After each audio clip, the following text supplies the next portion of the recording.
Épiphanie du Seigneur, année liturgique C. Évangile de Jésus-Christ selon saint Matthieu, chapitre 2, versets 1 à 12. Jésus était né à Bethléem en Judée, au temps du roi Hérode le Grand. Or voici que des mages venus d'Orient arrivèrent à Jérusalem et demandèrent : « Où est le roi des Juifs qui vient de naître ? Nous avons vu son étoile à l'Orient, et nous sommes venus nous prosterner devant lui. » En apprenant cela, le roi Hérode fut bouleversé et tout Jérusalem avec lui.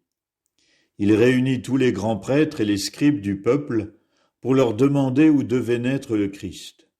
Ils lui répondirent : « À Bethléem en Judée, car voici ce qui est écrit par le prophète : Et toi, Bethléem, terre de Juda, tu n'es certes pas le dernier parmi les chefs-lieux de Juda, car de toi sortira un chef qui sera le berger de mon peuple Israël. » Alors Hérode convoqua les mages en secret pour leur faire préciser à quelle date l'étoile était apparue.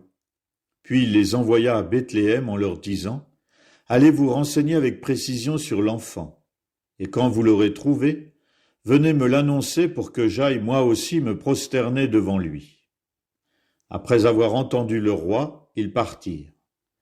Et voici que l'étoile qu'ils avaient vue à l'Orient les précédait, jusqu'à ce qu'elle vienne s'arrêter au-dessus de l'endroit où se trouvait l'enfant. Quand ils virent l'étoile, ils se réjouirent d'une très grande joie. Ils entrèrent dans la maison, ils virent l'enfant avec Marie, sa mère, et tombant à ses pieds, ils se prosternèrent devant lui. Ils ouvrirent leur coffret et lui offrirent leurs présents, de l'or, de l'encens et de la myrrhe. Mais avertis en songe de ne pas retourner chez Hérode, ils regagnèrent leur chemin par un autre chemin. Épiphanie, quelle fête, en même temps un mystère, où on a beaucoup raconté, dit des choses. Il y a, au travers de l'histoire de l'Église, beaucoup de symboles, de signes qui ont été rajoutés, parfois pour éclairer, parfois pour disperser ou amener un peu de confusion. Si on revient directement à ce texte, ce passage de saint Matthieu, écrit bien après la mort et la résurrection de Jésus, on est surpris, mais on s'aperçoit en même temps que ça nous aide à étendre notre regard et à approfondir notre foi. Épiphanie, on parle de rois, de mages, on dit qu'ils étaient trois, qu'ils venaient tout pays, et pourtant on s'aperçoit en lisant le texte directement, rien n'a été vraiment précisé. Oui, dans le texte on nous parle de mages, non pas de rois.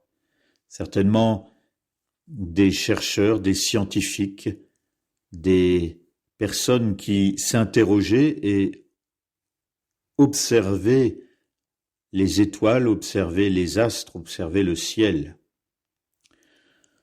3, on a voulu dire étendre ce chiffre, mais il est apparu seulement qu'au XIIe siècle. Et après, lorsque on a rajouté aussi, on leur a donné des noms, et rien n'est dit non plus dans ce passage d'évangile, c'est au XVe siècle.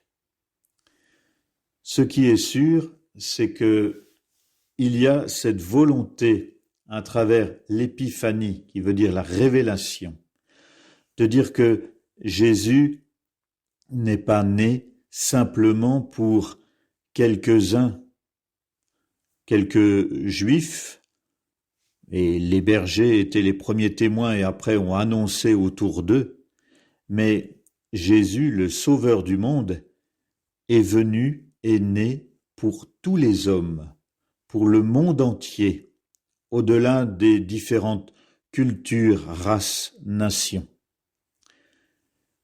Et on le perçoit bien grâce à ce passage. Ces personnes, ces hommes, des chercheurs, ont observé les signes, les étoiles qui sont apparues. On ne sait pas directement si l'étoile du berger est arrivée au moment même, est apparue il y a plus de 2000 ans. Toujours est-il que cela nous renvoie à regarder les signes que nous donne le Seigneur, signes lumineux qui nous permettent d'avancer dans notre foi. Ça peut être des signes comme l'Église est un signe elle-même, malgré ses fragilités, ses faiblesses, ses erreurs, ses fautes, et les drames révélés au cours de l'année passée. Mais ça peut être aussi d'autres signes, tous ces signes où se vit quelque chose d'intense, signes de solidarité, de partage, d'attention, de réconciliation. Voilà des signes qui peuvent aider à voir aussi, à nous mettre en route. Et on voit ces hommes qui se sont mis en route alors qu'ils venaient de loin, qu'ils étaient étrangers. Ils se sont laissés toucher dans leur cœur par le Seigneur, car le Seigneur veut bien s'adresser à tous.